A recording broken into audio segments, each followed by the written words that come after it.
Buenos días, mi nombre es Tiberio de Jesús García Munguía, alrededor de la especialidad de imagenología. El siguiente tema a abordar en lo que es el temario de ultrasonido Doppler es el Doppler de riñón nativo.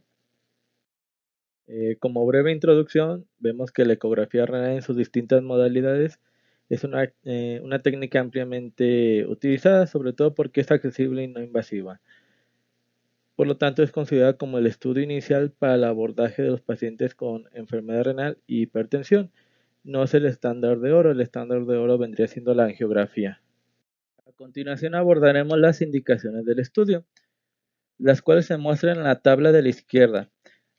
De estas, las 5 más relevantes son las subrayadas en amarillo, debido a que se relacionan con hipertensión renovascular y nefropatía isquémica, las cuales son pacientes con hipertensión rápidamente progresiva o maligna, pacientes jóvenes con hipertensión severa, hipertensión arterial de difícil control, pacientes con hipertensión arterial y deterioro de la función renal y riñones de tamaño asimétrico en pacientes con insuficiencia renal.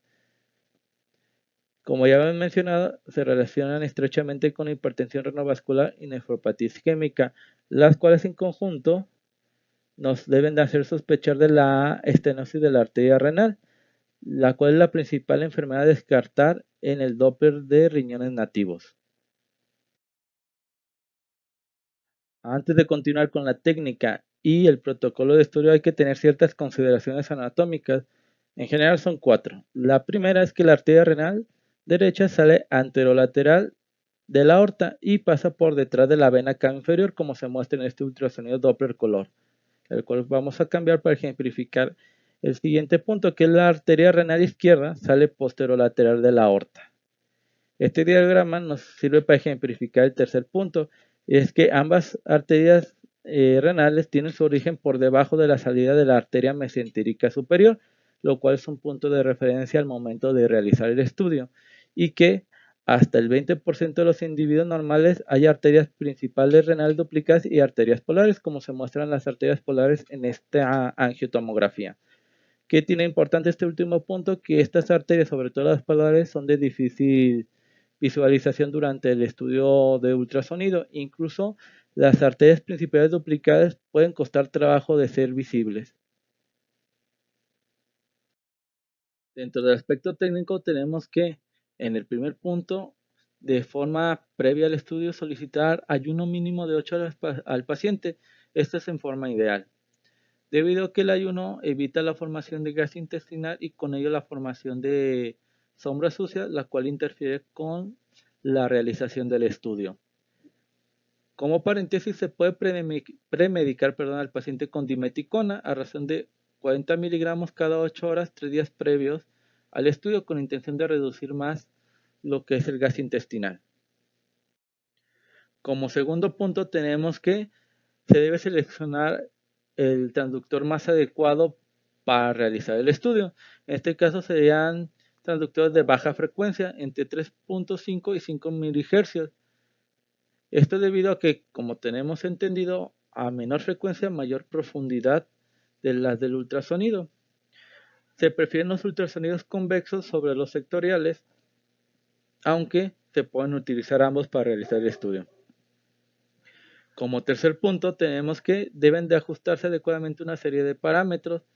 Esto es para tener una mejor imagen y mejor adquisición del estudio. Entre ellos está la frecuencia de repetición de pulso, la cual vemos que lo que vamos a buscar es lo menor posible sin que llegue a producir aliasing. Haciendo como un paréntesis aquí y un pequeño recordatorio, y tomando como referencia lo que es el ultrasonido Doppler a nivel de vidrio hepático que se muestra a la izquierda, tenemos que una frecuencia de repetición amplia nos genera una apariencia de ausencia de flujo donde sí lo hay, como podemos observar en este ultrasonido Doppler color, en el cual una frecuencia muy amplia nos parece una ausencia de flujo o un escaso flujo a nivel de vidrio hepático. En cambio, viceversa, demasiada estrechez en una frecuencia de repetición de pulso nos causaría aliasing. Ambas situaciones hay que evitarlas para una adecuada técnica. Asimismo, vemos que el otro parámetro a modificar es la ganancia. La ganancia es la amplificación de los datos obtenidos, en este caso en el Doppler color, sería del flujo. El jugar, por así decirlo, o modificar la ganancia no altera el resto de los parámetros a abordar. ¿Qué se busca con la ganancia? Pues prácticamente que sea lo más alta posible sin que produzca ruido. ¿Por qué? La función o el porqué de la ganancia es que nos permita delimitar el vaso, o sea, que nos permita ver bien un vasito, como lo vemos aquí en este ultrasonido Doppler a mano izquierda. Si la elevamos de más, nos produce ruido, lo cual hace que se pierda así la morfología del vaso, entre comillas. Entonces se tiene que evitar, tiene que ser lo más alta posible para poder visualizar todo el flujo dentro del vaso, pero sin que sea excesiva para perder la morfología de este. El siguiente parámetro sería el filtro de pared, que se tiene que buscar lo más bajo posible, entre 100 y 50 Hz. Esto es que debido a que el filtro de pared es un sistema que permite ignorar las señales de baja frecuencia. Cuando digo baja frecuencia es de que el filtro de pared es como un límite. Del para abajo, ignora la señal. Entonces, si lo ponemos demasiado arriba, todas las, se pueden estar omitiendo flujos de baja frecuencia. Por ejemplo, a mano izquierda vemos un filtro de pared igual a nivel de hígado, el cual está adecuadamente, digamos, puesto entre comillas, con una frecuencia baja, pero si aumentamos, como vemos a continuación, a pesar de que el vaso tiene flujo, como es un filtro de pared demasiado alto, lo ignora y hace parecer que no hay flujo donde sí lo hay.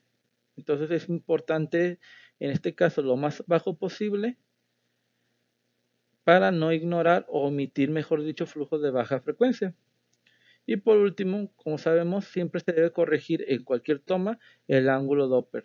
Tiene que ser entre 40 y 60, dado que, como sabemos, un ángulo Doppler por debajo de 40 nos hace sobreestimar los parámetros obtenidos con las mediciones y por arriba de 60 nos hace sobreestimar dichos parámetros.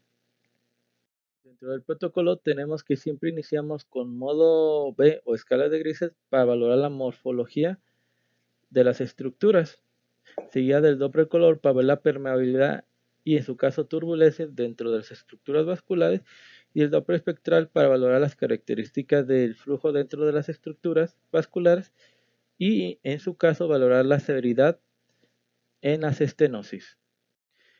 En el modo B, a nivel de riñón se puede valorar la situación, morfología y tamaño de este, así como el grosor y ecogenicidad del parénquima.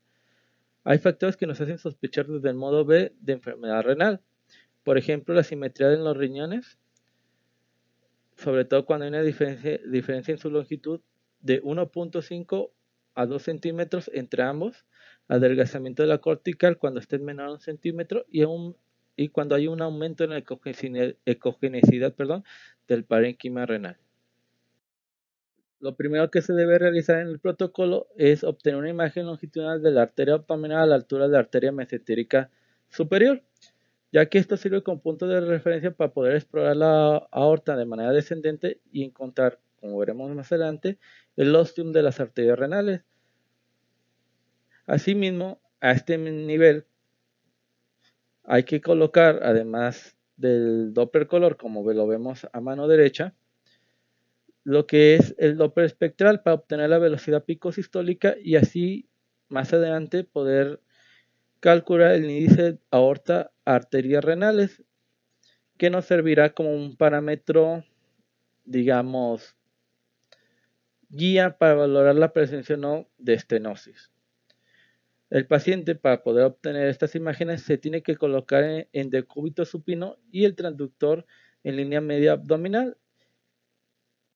El segundo paso a seguir es obtener una imagen de los orígenes de las arterias renales, el ostium, de manera transversal y longitudinalmente, en búsqueda intencionada a este nivel de lo que son las arterias renales principales duplicadas, las cuales cuya afección puede repercutir en la hemodinamia renal. Para obtener estas imágenes, el paciente se coloca en decúbito supino angulado ligeramente el transductor de manera transversal, como podemos observar en el Doppler color a mano izquierda, en el cual se puede ver el origen de ambas arterias renales. Asimismo, colocando el paciente en decúbito lateral se puede obtener el eje longitudinal de dicha región, en el cual, como vemos aquí, vemos el signo de la banana pelada o banana peel, en el cual vemos la aorta en longitudinal y el nacimiento de ambas ranas que simula una banana siendo pelada, que puede ser un poquito más claro aquí en este Doppler color. Tengo que hacer aquí el hincapié que solo es utilizar el Doppler espectral a este nivel en caso de que tengamos en el Doppler color datos sugestivos de estenosis o cualquier otra alteración de flujo. El tercer paso consta en la exploración de ambas arterias renales en todo su trayecto proximal, medio y distal, obteniendo imágenes tanto en modo B, Doppler color, así como el espectro de dichas arterias. Esto se logra en trayectos proximales utilizando un abordaje anterior. En cambio, para los trayectos medio y distal se coloca al paciente en decúbito lateral derecho e izquierdo. Por último, el cuarto paso, aquí se evalúan las ramas segmentarias intrarrenales, interlobulares, en los polos superior, medio e inferior, obteniendo también imagen en modo B, Doppler color y el espectro de dichas arterias, como se muestra a continuación en el lado izquierdo. Dentro de las características del flujo renal normal, vemos que las arterias renales y sus ramas suelen tener un patrón de baja resistencia, curvas sistólicas anchas y un flujo anterógrado durante la diástole. En cambio, el flujo de la vena renal es fásico, lo que significa que la respiración y la frecuencia cardíaca tienden a variar su morfología. Ejemplo del primero es el espectro que está de manera superior a la derecha y ejemplo de lo segundo, perdón, es el espectro que está de manera inferior. Asimismo, tenemos que hay algunos otros parámetros importantes a conocer, dado que estos parámetros nos indican si el flujo renal está conservado o no.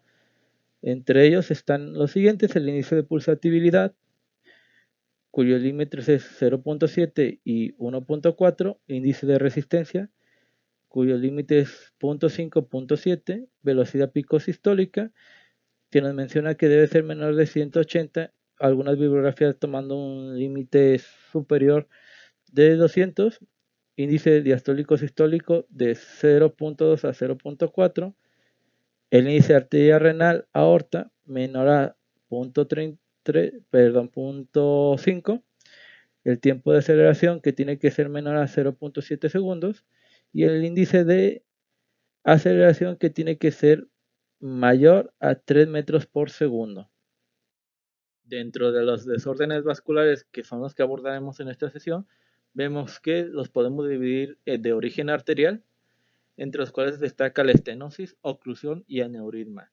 En cambio, los venosos nada más encontraremos la trombosis. Dentro de la estenosis de arteria renal como primera patología a abordar, tenemos que entre el 3 a 5% de los pacientes con hipertensión renal tienen enfermedad arterial renal, lo cual es importante porque es de las pocas causas corregibles de hipertensión. Se relaciona a la larga cuando no tiene tratamiento a isquemia renal y por consiguiente a insuficiencia renal crónica. La estenosis de arteria renal se considera significativa cuando es superior al 50%. Asimismo, tenemos que hay dos grandes etiologías en estenosis de la arteria renal. La aterosclerosis, en la cual vemos que los pacientes que la presentan son de edad media o avanzada, asociados a factores cardiovasculares, suele afectar el tercio proximal de la arteria renal y suele también presentarse de manera unilateral. En cambio, la displasia fibromuscular tenemos que se asocia a mujeres jóvenes, afecta el tercio medio y distal de la arteria renal y suele presentarse de manera bilateral. Así que, continuando, tenemos que hay criterios para su diagnóstico. Los de amarillo son los criterios directos, ya que son más fiables y reproducibles que los indirectos y menos operador dependiente, los cuales son velocidad pico sistólica mayor a 180, índice de arteria renal, aorta mayor a 3.5, índice renal mayor a 4. El índice renal es el cociente entre la velocidad pico sistólica en el punto de estenosis y el punto distal a la misma. Así que, continuando con los indirectos, que es el tiempo de aceleración, el cual es mayor a 0.7 segundos, el índice de resistencia mayor a 0.7 y el índice de aceleración menor a 3 metros por segundo, así como la onda tipo Parvus Tardus, la cual se visualiza a nivel intrarrenal. A su derecha aparece un Doppler color en el cual podemos ver lo que es la estenosis de la arteria renal derecha, la cual posterior a esta produce turbulencia manifestada a través de el lysine. Cambiando de imagen y hablando del mismo vaso que estábamos mencionando anteriormente, podemos ver que el primer espectro muestra el pico de velocidad sistólica en la región de la arteria renal derecha, en el cual podemos ver que dicho pico es de 386 centímetros por segundo, o sea, muy por arriba de los 180. El espectro del medio muestra el pico de velocidad sistólica a la altura de la aorta, a nivel de las arterias renales, como lo habíamos mencionado en el primer paso a la obtención del protocolo. Por lo cual tenemos que la relación, o mejor dicho, el índice de arteria renal aorta es mayor a 3.5 cuando hacemos el cálculo. Por último, el espectro de abajo nos muestra que hay una severa perturbación en el flujo en la arteria renal derecha justo distalmente a la estenosis.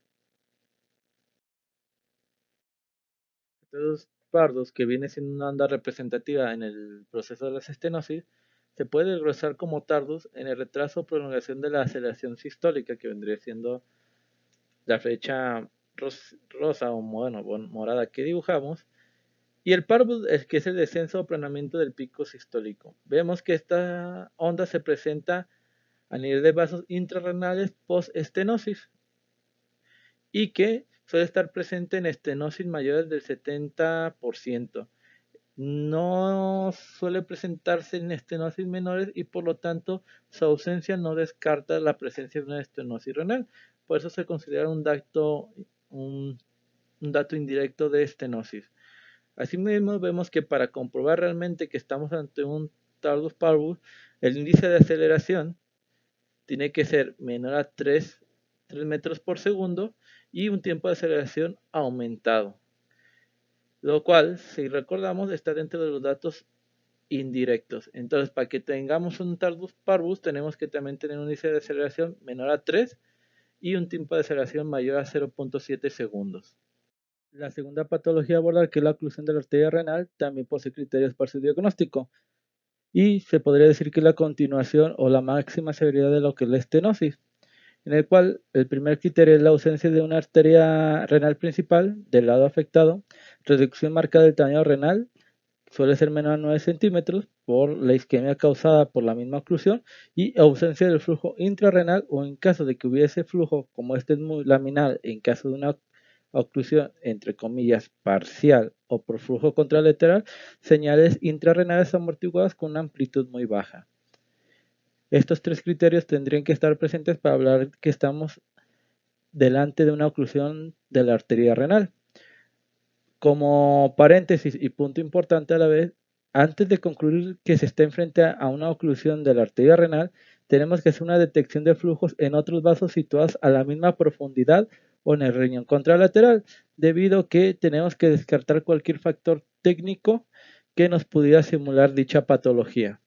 El aneurisma de la arteria renal es una entidad poco frecuente, cuya prevalencia es menor del 1%. Es de etiología muy poco clara. Suele ser asintomático, aunque puede presentarse como hematuria intermitente. La bifurcación de la arteria renal es el lugar de mayor incidencia. El 60% de los casos suelen localizarse aquí. Cuando se presenta un aneurisma asintomático, no hay hipertensión, menor de 2 centímetros y con anillo cálcico, el tratamiento suele ser conservador. En el Doppler, en modo B, que está a su izquierda, donde vamos a limitar el aneurisma, vemos que se muestra una estructura redondeada con calcificaciones periféricas. También aquí tengo que agregar que las calcificaciones suelen acompañar a los aneurismas de este tipo.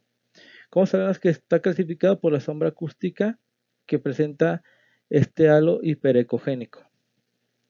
Asimismo, a la aplicación del Doppler espectral, vemos que tiene flujo arterial, lo cual podemos deducirlo por las características de la onda. Por último, abordando las patologías que afectan el sistema venoso, tenemos que la trombosis de la vena renal es una entidad infravalorada por manifestaciones clínicas y radiológicas inespecíficas. Puede ser de etiología intrínseca y extrínseca. La patología renal primaria es el factor predisponente más importante, por ejemplo, el síndrome nefrótico y la glomerulonefritis membranosa. Tenemos que, fisiopatológicamente hablando, la trombosis causa daño parenquimatoso isquémico en el riñón, lo cual se traduce como insuficiencia renal aguda, la cual, o primera, se recanaliza o genera circulación colateral, lo cual compensa lo que es el flujo y disminuye el daño, o el daño persiste hasta generar una insuficiencia renal crónica. El cuadro clínico por temporalidad, como vemos en el esquema de la derecha, puede ser aguda, donde se presenta por dolor y hematuria, o crónica, que puede ser asintomática, presentarse como un síndrome nefrótico o hematuria propiamente dicha. Los hallazgos ecográficos en la oclusión aguda serían aumento del tamaño del riñón afectado, alteraciones en su ecogenicidad, que podrían ser de tres maneras: con cortical hipoecogénica, con diferenciación corticomedular perdida, cortical hiperecogénica con diferencia corticomedular conservada y ecogenicidad parchada con pérdida de la estructura intrarrenal normal. Es obligatorio, y por eso lo subrayamos aquí, que se identifique directamente el trombo. Entonces vemos que podemos ver ya sea una vena renal dilatada más ausencia del flujo Doppler en su totalidad, o una vena renal dilatada con ausencia del flujo fásico normal en caso de que sea una trombosis parcial. En este ultrasonido Doppler vemos que se encuentra una vena renal dilatada con flujo laminar debido a una trombosis parcial. Si nos preguntamos dónde se ve el trombo, pues no lo podemos localizar, dado que los trombos recientes pueden ser hiperecogénicos o anecoicos, lo cual los hace casi invisibles, sobre todo en la escala de grises. Si tuviésemos duda, nos podemos apoyar en lo que es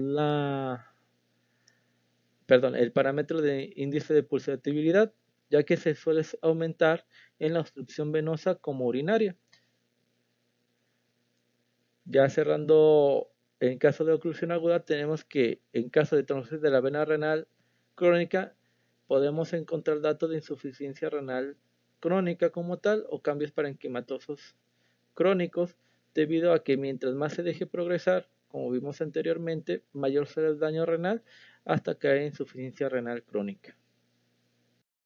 Por último, esta es la bibliografía que utilizamos para la realización de la presentación. Cualquier sugerencia, duda o pregunta, por favor háganmela llegar, y de antemano muchas gracias por su tiempo.